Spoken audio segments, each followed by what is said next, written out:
Friends, कैसे हैं आप सब। उम्मीद करते हैं कि आप सब अच्छे होंगे।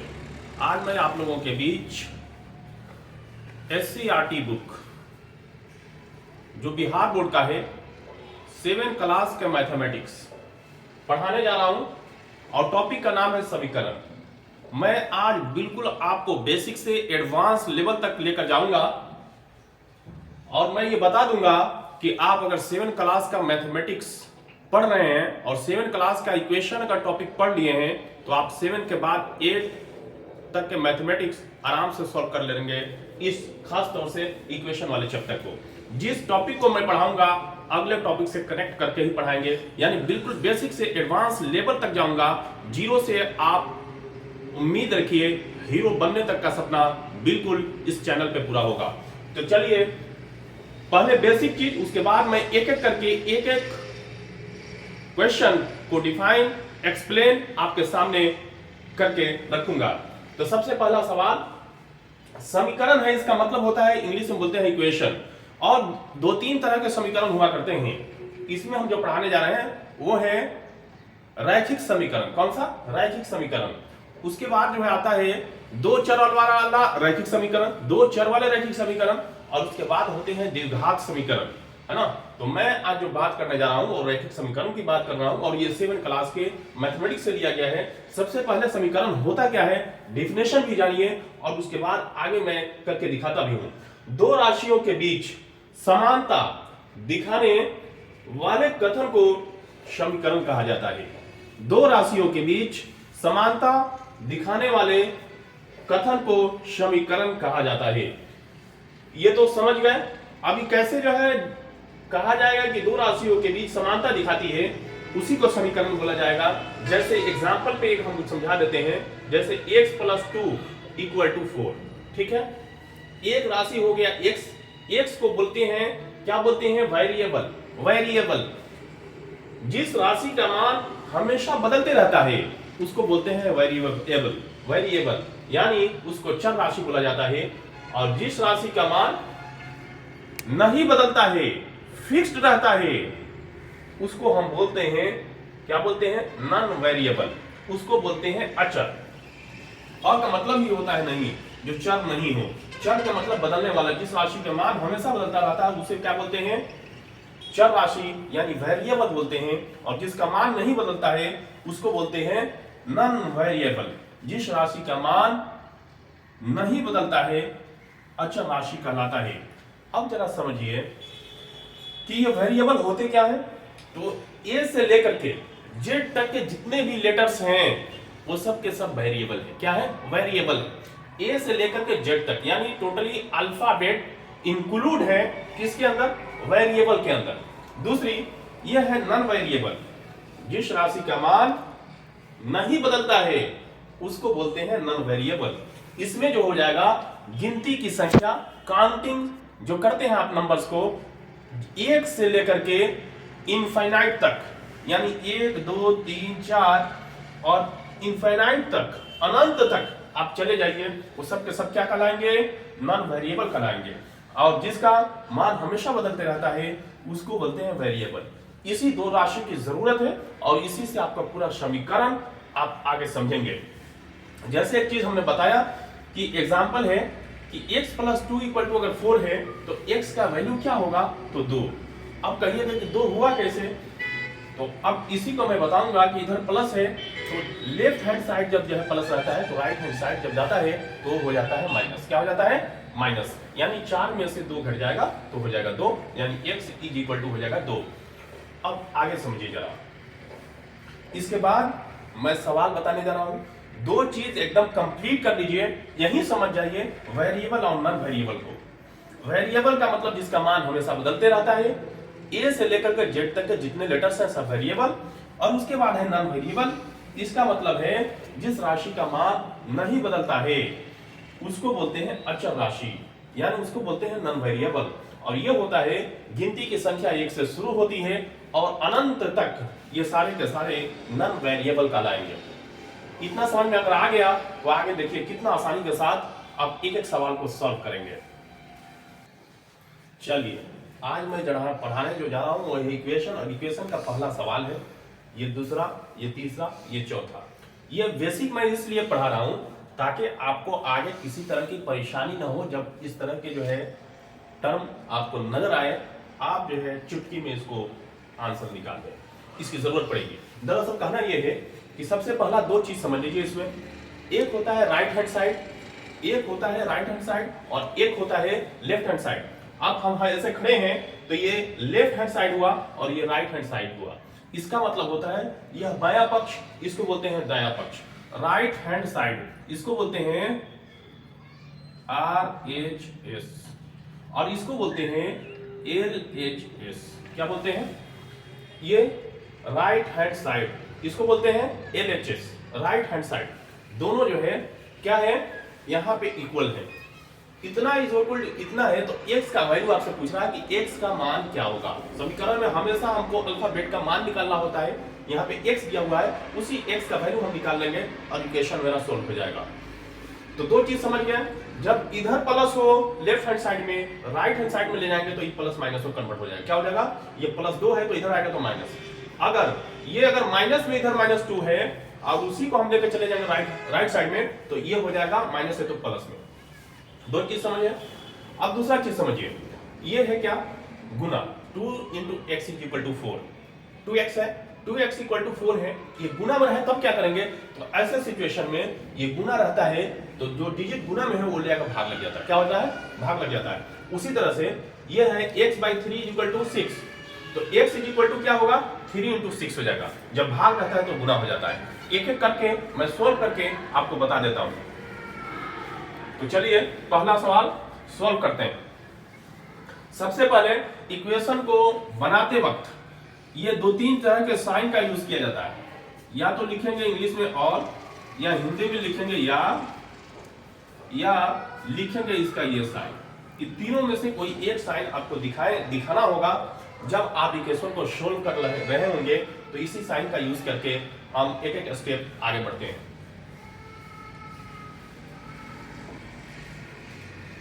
हमको निकालना है x का वैल्यू। हम क्या करेंगे? x + 2 = 6 है तो हमको क्या करना होगा? x का वैल्यू निकालना है तो x हम लेफ्ट हैंड साइड की तरफ रख लेंगे और ये 6 ऑलरेडी दिया हुआ है और 2 जो है लेफ्ट साइड था तो इसको ले गए हम राइट साइड, है ना? तो ये 2 था तो इधर जाएगा तो -2, ये प्लस में था तो माइनस हो गया। इसीलिए x = 6 में से 2 जाएगा तो कितना हो जाएगा? 4। कितना आसान है, यही इसका आंसर हो गया।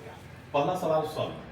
चलिए दूसरा नंबर में है x - 2 = 6। अब देखिए x का वैल्यू हमको निकालना है। ये माइनस में है तो ये माइनस में है तो जब राइट हैंड साइड में जाएगा तो ये -2 ये +2 हो जाएगा। तो क्या हो जाएगा? x = 6 और +2 क्या हो जाएगा? +2। इसीलिए x = 6 और 2 कितना हो जाएगा? 8 इसका करेक्ट आंसर हो जाएगा। 2 हो गया। तीसरा नंबर जरा समझ लेते हैं। ये मल्टीप्लाई है, यहाँ पे बीच में प्लस था, मल्टीप्लाई है तो ख्याल रखें कैसे सॉल्व करेंगे। तो इसके लिए हमको करना क्या पड़ेगा? इसको ऐसे लिख सकते हैं 2 × x, 2 × x = 4। हमको निकालना है x का वैल्यू।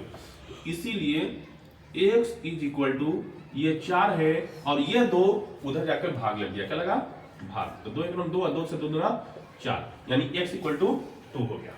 चलिए अब हो गया 1 2 3 3 क्वेश्चन समझ में आ गए। चौथा ये यहां देखिए, यहां भाग है x/3 = 6। x का वैल्यू निकालना है तो हम क्या करेंगे? इसको जब भी इस तरह से दिया रहे तो एक चीज ध्यान में रखें, इसके नीचे 6 के नीचे कुछ अगर नहीं है तो इसका मतलब है कि 1 छुपा हुआ है। कितना छुपा है? 1। इसको क्रॉस मल्टीप्लाई कर दीजिए, इसको ऐसे और इसको ऐसे, ठीक है? तो x को 1 से मल्टीप्लाई करेंगे तो x ही होगा। तो इसको लिखेंगे x × 1 = 3 × 6, 3 × 6। इसीलिए x = 3 6 18। इसका क्या मतलब? 18 इसका करेक्ट आंसर हो जाएगा। इस तरह से बड़ी आसानी के साथ आप एक एक सवाल को सॉल्व कर सकते हैं। अब दूसरी बात रही जांच करने का कि क्या मैंने ये सवाल बनाया है ये हूबहू सही है या गलत है। इसको जांच कैसे करेंगे? तो आप ही बताओ। x = कितना आया? 4 और ये रख देते हैं यहाँ पे 4, यहाँ पे रख देते हैं x की जगह पे 4, x का वैल्यू आया है और ये +2 अब बराबर कितना है 6। अब बताइए 4 और 2 6 होता है कि नहीं होता है, तो दोनों इक्वल हुआ कि नहीं हुआ। LHS equal to RHS, LHS is equal to RHS, सही है, एकदम इक्वल है, इसलिए करेक्ट होगा। दूसरा चीज, दूसरा नंबर सवाल देखिए, x का वैल्यू आया 8, x का वैल्यू आया 8। अब हम क्या करेंगे, x में से ये है x इक्वल टू 8 और -2 घटा दीजिए, तो बताइए 6 आएगा कि नहीं आएगा।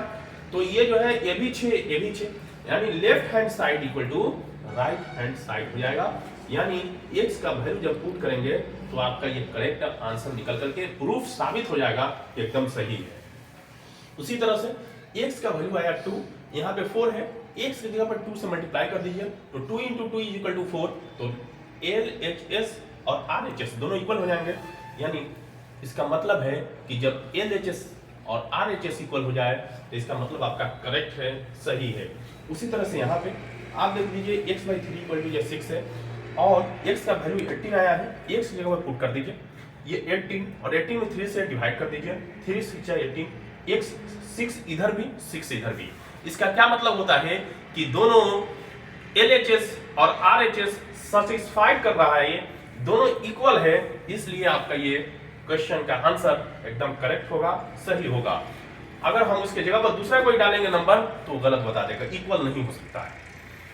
तो इसी x को क्या बोलते हैं, वेरिएबल, यानी इसका मान हमेशा बदलते रहता है। दोस्तों देखा आपने, x के जगह पे यहाँ 18 आ गया, इसी x के जगह पे कहीं 2 आ गया, x के जगह पे कहीं 4 आ गया और x की जगह पर कहीं 8 आ गया, लेकिन आपकी जितने डिजिट है, अंक है, संख्या है, काउंटिंग के नंबर है, कभी नहीं बदलता है, इसलिए उसको नॉन वेरिएबल बोला जाता है। तो चलिए अगले सवाल की तरफ रुख करते हैं। एक और टाइप में बता रहा हूं कि दोनों तरफ डबल डिजिट रहे तब कैसे सॉल्व करेंगे, या एक वेरिएबल रहे और दूसरा नॉन वेरिएबल रहे और दोनों तरफ रहे, तब हम ऐसे सिचुएशन में कैसे सॉल्व करेंगे, एक टाइप है, इसको भी मैं बता देना जरूरी समझता हूं।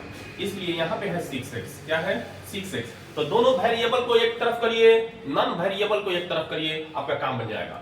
यहाँ पे 6x वेरिएबल, यहाँ पे 4x वेरिएबल, इधर प्लस है तो हमने आया लेफ्ट साइड में, तो ये हो जाएगा माइनस, कितना हो जाएगा -4x इज इक्वल टू, यहाँ पे है 24, कितना है 24, इधर है प्लस, उधर जाएगा तो -4, समझ में आ रही है। इधर प्लस लेफ्ट हैंड साइड में, राइट हैंड साइड में ले गए तो ये माइनस, अच्छा ये 4x राइट हैंड साइड में था, लेफ्ट हैंड साइड में ले गए, इसलिए ये हो गया -4x। इतना बात तो समझ में आ रही है। और 6x में से 4x चला जाएगा तो बचेगा कितना 2x इज इक्वल टू, ये 24 में से 4 जाएगा तो हो जाएगा 20, इसीलिए x इज इक्वल टू गुना में है, ये देखिए 2 × x है, यानी गुना में रहे तो भाग लग जाता है, यानी इसको ऐसे लिखेंगे 20/2, यानी 2 × 2 और 2 से 2 × 2, 10 इसका करेक्ट आंसर हो जाएगा। इस तरह से बड़ी आसानी के साथ आप चुटकियों में सॉल्व कर सकते हैं इस तरह के सवालों को। चलिए, तो आपका एक्सरसाइज 11.3 है और ये रैखिक समीकरण है, लीनियर इक्वेशन, और पहला नंबर सवाल आपके स्क्रीन पे x/3 और -x/5 इज इक्वल टू -2 है, तो x का वैल्यू क्या होगा आप ही बताइए। इसके कई तरीके से बनाया जा सकता है, लेकिन देखिए पहले आपको एलसीएम लेना तो बड़ी आसान है, वो भी नहीं कि तो कमन करके भी बना सकते हैं। तो चलिए पहले एलसीएम ले लेते हैं, क्या एलसीएम लेते हैं, 3 और 5 का एलसीएम हो जाएगा 15, कितना होगा 15, 3 5 या 15 यानी 5x और माइनस 5 3 या 15 यानी 3x। यहाँ पे वही समीकरण का चिन्ह देते चलेंगे, बराबर है तो बराबर, ये -2। अब बताइए 5 में से 3 चला जाएगा तो कितना होगा 2 होगा, तो 2x ऊपर हो जाएगा और नीचे कितना हो जाएगा 15 इज इक्वल टू -2। देखिए इसको सोल्व करने का तरीका और भी है, ये दो जब भी इक्वल रहे तो कटा सकते हैं, लेकिन हम एक काम करते हैं, क्या करेंगे, इसको क्रॉस मल्टीप्लाई कर लीजिए, क्रॉस मल्टीप्लाई, यहीं से कई तरीके हैं जिसको सोल्व किया जा सकता है, इसको ऐसे, इसको ऐसे, ठीक है। अब देखिए 2x से 1 में मल्टीप्लाई करें तो कितना होगा 2x × 1 इज इक्वल टू, ये 15 और -2 तो -2 × 15, ठीक है। अब x का वैल्यू मुझे निकालना है, इसीलिए x is equal to 2x ही होगा, 2x होगा। हम x छोड़ करके बाकी सबको लेकर डिवाइड करेंगे तो बच गया 2 से डिवाइड हो जाएगा यहाँ पे। तो हम इसको लिख सकते हैं -2 × 15/2। क्या लिखेंगे? बाई 2 है ना, और ये 2 से ये 2 कैंसिल, यानी इसका x के जगह पे -15 इज द करेक्ट आंसर हो जाएगा। इस तरह से आप सॉल्व कर सकते हैं। अगर आपको जी चाहे कि नहीं मैं दूसरा तरीका का यूज करके बनाऊं, बिल्कुल बना सकते हैं। एक और तरीका से बताता हूं। चलिए इसको दूसरा तरीका देखिए। x दोनों जगह, x को हम कर लेते हैं कमन करने का मतलब होता है x से हम दोनों जगह क्या करिए, भाग कर दिए। तो बचा कितना, यहाँ पे बचा है 1/3 और फिर -1/5। ठीक, इसमें कोई डाउट नहीं, बराबर -2, इसमें भी कोई डाउट नहीं। अब देखिए इसको हम क्या करेंगे, एलसीएम इसका ले लीजिए, इसको सॉल्व कर लीजिए। 3 और 5 का 15 होता है तो 15 कर लिए, 3 5 15 तो 5, माइनस है तो माइनस, 5 3 15 तो 3 से 1 में गुना करेंगे 3 हो जाएगा। और यहाँ पे x है तो x रहने दीजिए, कोई दिक्कत नहीं। और ये -2 है तो -2। अब बताइए जरा इसको हम क्या लिख सकते हैं, x इंटू ये 5 में 3 जाएगा तो 2 हो जाएगा, तो 2/15 बराबर -2, ये ना है। अब हम क्या करेंगे, यहाँ पे गुना पे है, गुना में हमने पहले कहा है कि जब गुना में रहेगा डिजिट वो उधर जब जाएंगे राइट हैंड साइड में तो ये हो जाएगा क्या, भाग का मतलब ये पलट जाएगा। इसीलिए x इज इक्वल टू हम लिख सकते हैं, x इज इक्वल टू हम लिख सकते हैं क्या, -2 इंटू ये 15 ऊपर चला जाएगा, क्या होगा 15 ऊपर और 2 नीचे। ठीक है, ये 2 कैंसिल और 15 से 1 में मल्टीप्लाई होगा माइनस से, यानी -15 इज द करेक्ट आंसर। इस तरह से बना सकते हैं, कई रास्ते हैं और भी ट्रिक हैं, लेकिन इतना ही जानिए काफी है, इनफ है। चलिए अगला सवाल है 3x + 2/3 बराबर 17/6। इसको सॉल्व करना है, x का वैल्यू हम लोगों को हर जगह निकालना है। अब हम क्या करेंगे, जब इस तरह का दिया रहे क्रॉस मल्टीप्लाई करिए, क्या करिए, क्रॉस मल्टीप्लाई। अब देखिए इसमें एक और भी ट्रिक है छुपा हुआ है। जब इस तरह से दिया रहे तो 3 1 जा 3 यहाँ पे और 3 1 जा 3 2 जा 6। कैसे किए, तो अब देखिए जब भी हर में इक्वल हो आराम से कटा सकते हैं, लेकिन जोड़ में नहीं होना चाहिए, नहीं तो गड़बड़ हो जाएगा। ये सिंगल है, ये भी सिंगल है, इसलिए हमने कटाया। तो 3 1 जा 3 और 3 2 जा 6। अब बच गया क्या, 70/2। इसको हम लिख सकते हैं 3x + 2/1 इज इक्वल टू 17/2। कितना लिख सकते हैं, 17/2। चलिए अब इसको करेंगे क्रॉस मल्टीप्लाई। क्रॉस मल्टीप्लाई के लिए इसको ऐसे और इसको ऐसे, 2 से हमने मल्टीप्लाई कर दिया यहाँ पे, तो 2 से मल्टीप्लाई करेंगे तो 2 इंटू ये चीन देना जरूरी है, 2 इंटू 3x और +2 पूरे में मल्टीप्लाई हो जाएगा। अच्छा 1 से 17 में मल्टीप्लाई करिएगा तो ये होगा 17 ही, कितना होगा, 17 ही होगा। अब देखिए गुना कर दीजिए, गुना कर देने के बाद देखिए जरा कितना होता है, 3 2 जा 6x, 3 2 जा 6x अब प्लस 2 2 जा 4 इज इक्वल टू 70। अब बताइए जरा 6x इज इक्वल टू, ये 4 है तो उधर जाएगा तो माइनस, यानी 17 और -4 कितना हो जाएगा, 13 होगा ना, 7 में से 4 जाएगा तो 3, 13 हो गया। इसीलिए x इज इक्वल टू क्या लिखेंगे, गुना में है तो ये 13 इधर जो है क्या है, भाग लगेगा तो ये आ जाएगा 6, यानी 13/6 is equal to correct answer हो जाएगा। इस तरह से बड़ी आसानी से सॉल्व किया जा सकता है। अगला सवाल है x - 4 is equal to 4 into 129 - 6। क्या करना है, हमको x का वैल्यू ज्ञात करना है। तो देखिए दोनों मल्टीप्लाई किया हुआ है, इसे मल्टीप्लाई पहले कर लेंगे।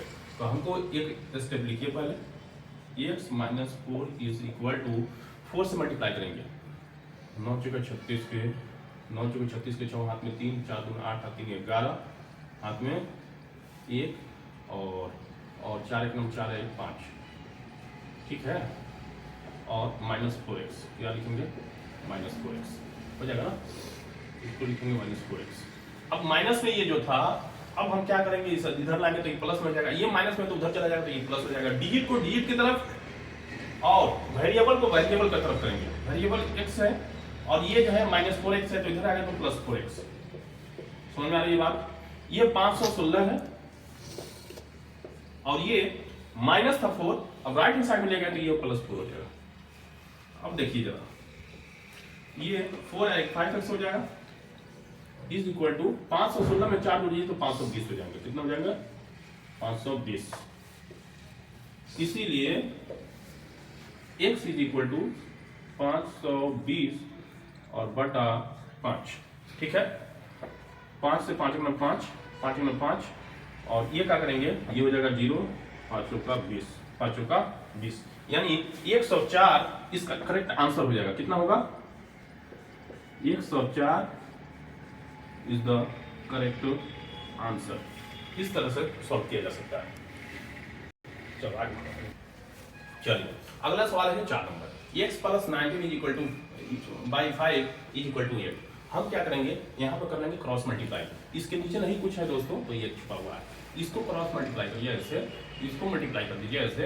अब क्या करेंगे, x मल्टीप्लाई कर दीजिएगा, x + 19 में तो x + 19 ही हो जाएगा, तो x और +19 इज इक्वल टू, अब 8 से गुना कर दीजिए 5 में, तो 8 बचे 40। अब बताइए जरा, अब हम क्या कर सकते हैं, तो कहे वेरिएबल को एक तरफ, नॉन वेरिएबल को एक तरफ। वेरिएबल कौन सा है? x इधर रख लिए तो इसको हमको उधर भेजना पड़ेगा। ये 40 है और 19 जाकर के इधर प्लस है तो उधर जाकर माइनस हो जाएगा, यानी 40 माइनस 19। ठीक है, तो ये बचेगा कितना? अब बताइए जरा, ये 21 इसका करेक्ट आंसर हो जाएगा। कितना हो जाएगा? 21 is the correct answer of this question. अगला सवाल है x/2 + 6 is equal to x/3 + 2x/7। हम क्या करेंगे, वेरिएबल को एक तरफ, नॉन वेरिएबल को एक तरफ। अब बताइए, x/3 भी वेरिएबल है, 2x/7 ये भी वेरिएबल है और x/2 वेरिएबल है। नॉन वेरिएबल एक सिर्फ 6 है, तो हम इसको एक साइड कर लेते हैं। तो पहले हम क्या करेंगे, इन लोगों को एक साइड करिए। x/2 ऑलरेडी दिया हुआ है, इसको इधर लाया तो ये प्लस था तो माइनस x/3 और ये प्लस थे तो माइनस हो जाएंगे 2x/7 इज इक्वल टू। अब बताइए जरा, ये 6 प्लस में थे तो इधर आएगा तो -6, इसमें कोई डाउट नहीं है। चलिए अब क्या करते हैं, हम इन लोगों का एलसीएम ले लेते हैं। क्या लेते हैं? एलसीएम। 3 7 7 का किसी के द्वारा 42 है ना, 42 इसका एलसीएम हो जाएगा। कितना होगा? 42। 2 से भाग करिएगा 21, 21 में 1 से गुना कर दीजिए तो ये हो जाएगा 21x माइनस 3 7 21 7x, 7 6 42 और 6 दूना 12, यानी ये हो जाएगा 12x इज इक्वल टू -6। इसको ऐसे लिख दीजिए। ठीक है, बटा हो। अब देखिए, ये 21x, ये माइनस दोनों को एक साथ जोड़ेंगे तो 12 और 7 19 x हो जाएगा और ये 21x है, तो इसको ऐसे लिख सकते हैं 21x और माइनस 19x बाई कितना हो जाएगा 42 इज इक्वल टू कितना -6। अब बताइए जरा, अब कितना होगा, तो ये हो जाएगा 2x, कितना होगा, और ये हो जाएगा 42 इज इक्वल टू कितना -6। इसमें तो किसी को कोई डाउट नहीं है, ये तो बिल्कुल आसान है। तो 2x/42 है, इसको यहीं पर खत्म कर लीजिए। क्या कर लीजिए, 2 × 2 और 2 से घटा दीजिएगा तो ये हो जाएगा 21। ठीक है, यानी x/21 है। थोड़ा सा इधर देख लीजिए, एक step, x/21 is equal to कितना है -6। कितना है? -6। इसीलिए x इज इक्वल टू -6 और ये जो है जाकर के मल्टीप्लाई हो जाएगा। क्या होगा? मल्टीप्लाई, यानी 21 से मल्टीप्लाई कर दीजिए। कितना हो जाएगा? 6 × 6 और 6 दूना 12 minus 126 is the correct answer of this question. बिल्कुल आसान तरीके से आप बना सकते हैं। चलिए अगला सवाल है 2y - 1/3 बराबर y + 2/2। हमको क्या करना है, देखिए यहाँ पर x नहीं दिया हुआ, यहाँ पे दिया हुआ है y। y क्या है? वेरिएबल है, बाकी सब नॉन वेरिएबल है। इसके लिए हमको क्या करना पड़ेगा कि एक चीज हम जानते हैं, हम पहले भी बता चुके हैं कि अगर a/b दिया हुआ है और बराबर c/d दिया हुआ है, ऐसे जब भी दिए रहे इस फॉर्मेट में, इस फॉर्म में, तो इसको क्रॉस मल्टीप्लाई कर देंगे। यानी A गुना D is equal to B गुना C, B गुना C। इस तरह से आप मल्टीप्लाई कर दीजिए, आपका आसानी से ये क्वेश्चन सॉल्व हो जाएगा। तो इसके लिए हमको करना क्या पड़ेगा, अब आप ही बताइए। क्रॉस मल्टीप्लाई करेंगे तो इसको ऐसे कर सकते हैं और इसको ऐसे कर सकते हैं, यानी 2 से मल्टीप्लाई कर दीजिए या 3 से मल्टीप्लाई कर दीजिए। तो 3 into y plus 2 is equal to 2 से मल्टीप्लाई करिए, 2 into 2y minus 1, 2y minus 1 हो गया। अब देखिए, अब मल्टीप्लाई करने के बाद क्या आता है, तो 3 से y मल्टीप्लाई करेंगे तो 3y अब प्लस 3 2 जा 6 इज इक्वल टू 2 2 जा 4y और फिर 2 से माइनस 1 करेंगे तो माइनस 2। कोई दिक्कत नहीं। अब हम क्या करेंगे, y वालों को एक साथ कर लीजिए। तो ये y 3y पहले से है और इधर प्लस है तो इधर आएगा तो minus 4y is equal to minus 2 और ये प्लस 6 आएगा तो माइनस 6। कोई दिक्कत? चलिए अब बताइए, ये 4 में से 3 घटेगा तो माइनस 1 ही बचेगा, यानी इसको लिखेंगे माइनस वाई। क्या लिखेंगे? Minus y. और ये 6 और 2 कितना हो जाएंगे? माइनस 8। इस माइनस माइनस को कैंसिल कर दीजिए, इसीलिए y is equal to 8 is the correct answer. अभी ये तो जहां आंसर आ गया इसका y इक्वल टू 8, लेकिन आप चेक कैसे करेंगे? 8 का वैल्यू इसमें रख दीजिए। आप यहां करके देखिएगा, राइट हैंड साइड और लेफ्ट हैंड साइड दोनों इक्वल आएंगे। जैसे 8 से y में मल्टीप्लाई कर दीजिए तो 8 गुना 16, 16 में से 1 जाएगा तो कितना हो जाएगा? 15। 15 में 3 से भाग कर दीजिए तो 3 5 15, 5 आया। ये है लेफ्ट हैंड साइड में 5 और उसी तरह से राइट हैंड साइड में 8 रख दीजिए। 8 और 2 जोड़िए तो 10 को 2 से भाग कर दीजिए तो आ जाएगा 5। यानी दोनों साइड जो है 5 ही 5 आएंगे। जिस तरह से तराजू में वेट करने के बाद दोनों जगह जब इक्वल वजन रखा जाता है तो जो है तराजू के दोनों पलड़ा इक्वल हो जाते हैं, बराबर हो जाते हैं। वैसा ही इक्वेशन में जब सॉल्व करने के बाद जो आंसर आता है उसको डालने पर x और y और z जो भी वो वैल्यू आता है वेरिएबल का, रखने के बाद वो LHS और RHS दोनों इक्वल हो जाते हैं और इस तरह से साबित हो जाता है कि मेरा ये क्वेश्चन बिल्कुल सही है, 100% सही है। तो आज के लिए इतना ही।